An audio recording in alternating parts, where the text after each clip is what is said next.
नमस्कार मित्रों, स्वागत है फिर से एक बार आपका। मैं हूं पंकज देशपांडे, आपका अकाउंटिंग फ्रेंड, और आज हम बात कर रहे हैं WDV मेथड ऑफ डेप्रिसिएशन के बारे में। What is this WDV method of depreciation? इसका करना क्या है, ये कंसेप्ट क्या है, इसका अकाउंटिंग किस तरह से होता है, ये सारी बातें आज हम सीखेंगे। तो चलिए चलते हैं हमारे टॉपिक की तरफ और एक एक चीज़ सीखेंगे हम आज। WDV का मतलब क्या होता है? व्हाट इज WDV का सिंपल लैंग्वेज में मतलब है रिटर्न डाउन वैल्यू। इसका फुल फॉर्म होता है return down value. Return down value मतलब क्या? डाउन मतलब नीचे, वैल्यू मतलब कीमत, रिटर्न मतलब क्या, मैं आपको बताता हूँ। चलिए, depreciation amount decreases every year. Depreciation का हमारा अमाउंट हर साल कम कम कम कम होते जाएगा। इसीलिए ये जो डाउन वाला शब्द है यहाँ पे, डाउन शब्द, उसका ये मतलब है कि हर साल डेप्रिसिएशन डाउन होते जाएगा और वैल्यू जो है एसेट की वो भी कम कम होते जाएगी। और जो कम हुई वैल्यू है, जो वैल्यू कम हो चुकी है, depreciation is calculated on reduced value of fixed assets.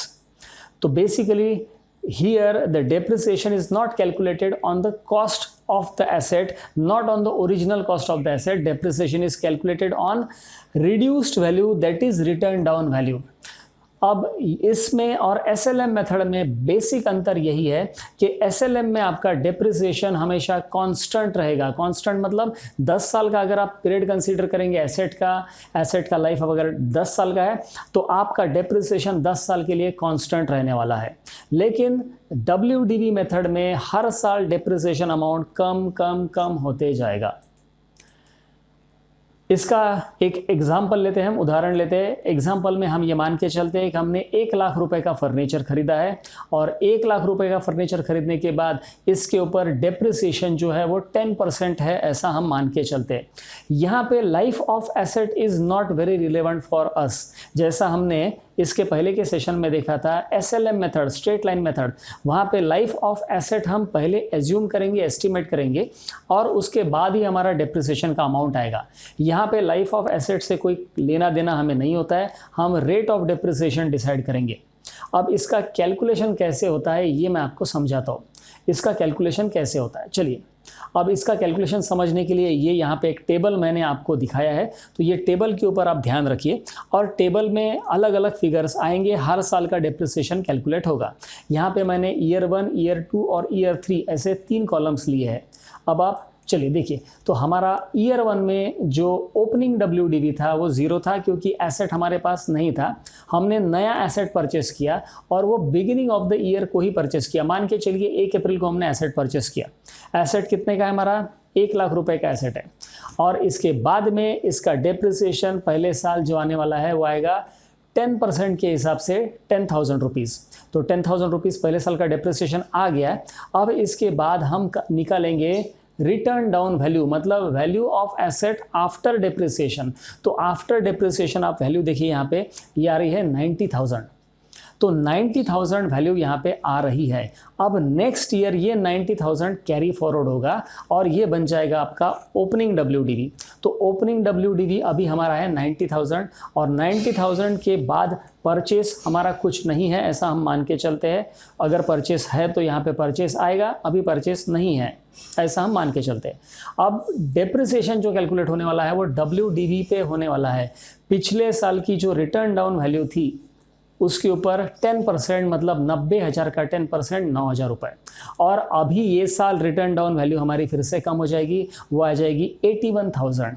अगले साल यही 81,000 कैरी फॉरवर्ड होगा ओपनिंग में हमारा 81,000 आ गया है। उसके बाद में परचेस हमारा फिर से कुछ नहीं है, ऐसा हम मान के चलते हैं। और हमारा डेप्रिसिएशन अभी 81,000 का 10% आएगा। ये अगर SLM मेथड होती तो हर साल डेप्रिसिएशन 10,000 आता, लेकिन यहाँ पे WDV मेथड है, इसलिए यहाँ पे डेप्रिसिएशन का अमाउंट जो मैंने आपको थोड़ी देर पहले बताया था कि हर साल डेप्रिसिएशन का अमाउंट कम होते जाएगा। और आप जो सबसे नीचे की रो में वैल्यू देख रहे हैं वो है रिटर्न डाउन वैल्यू, मतलब एसेट की कम की गई हुई वैल्यू। तो यहाँ पे फिर से एक बार एसेट की वैल्यू कम हो जाएगी और वो कम होके आएगी 72,900।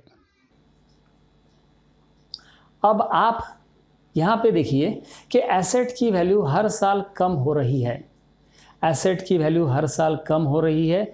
और अभी ये कम होके मेरे दिल में एक सवाल आ रहा है, अभी ये सवाल शायद आपके दिल में भी आया होगा, तो आप मुझे कमेंट सेक्शन में कमेंट करके पूछे। इसके पहले मैं ही आपको बता देता हूँ।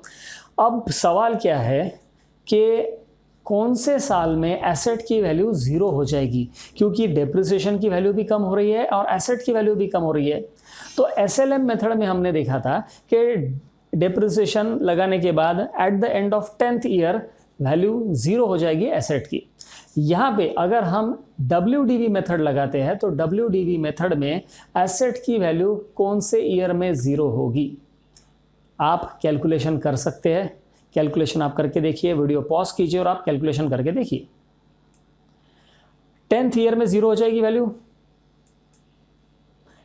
20वें साल में at the end of 20th year, at the end of 30th year, या फिर at the end of 50th year, मतलब 50वें साल में ज़ीरो हो जाएगी वैल्यू।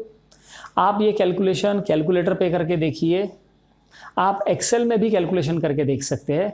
लेकिन आपको कैलकुलेशन करने के बाद एक चीज़ ध्यान में आ जाएगी, वो ये है कि एसेट की वैल्यू ज़ीरो कब होती है।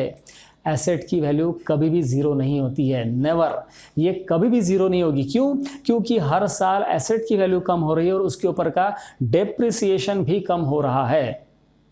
तो डेप्रिसिएशन कम होने के कारण एसेट की वैल्यू धीरे धीरे कम हो जाएगी, लेकिन ये ज़ीरो नहीं होगी। हो सकता है निग्लिजिबल हो सकता है 1 रुपया 50 पैसे 40 पैसे 30 पैसे रहे, लेकिन ये ज़ीरो कभी भी नहीं होगी।